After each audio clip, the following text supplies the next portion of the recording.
Today I am going to quickly run through the new recipe book in my shop. I am using the GoodNotes app on my iPad Pro. However, this can be used on other apps and it doesn't have to be on an iPad. It could be on a computer, a tablet, as long as you have a PDF annotating and editing app. Email me if you have any questions on what that could include. So when you purchase this book, you'll be able to download and then upload into any app you'd like. So we'll go ahead and click on it, and I'll just do a quick walkthrough. So this is the cover page. I did design this in Procreate. I'm trying to learn how to play with watercolor in there. There's definitely a learning curve going from digital or from paper to digital, but I had a lot of fun making this one. And I thought, what perfect way than cute little lemons for a recipe book. So this is the index page, and there are 8 categories: appetizers, breads, salads, soups, main dishes, side dishes, desserts, and drinks.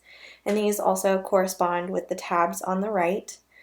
And a way to always be able to get back to the index page is this top right button here of the silverware.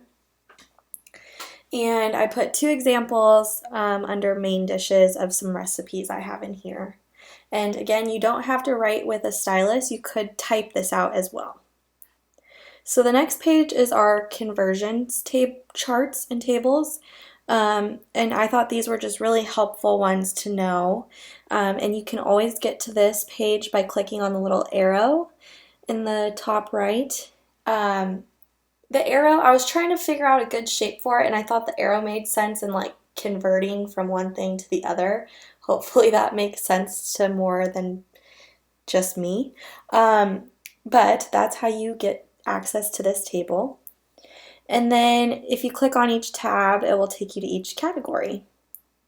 So here's an example of what a recipe card written out looks like. This is my turkey meatballs and zoodles recipe.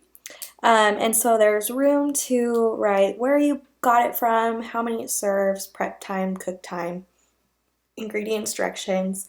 And at the bottom, I put a little section for special notes, thinking you could either put substitutions, you could put maybe like a memory.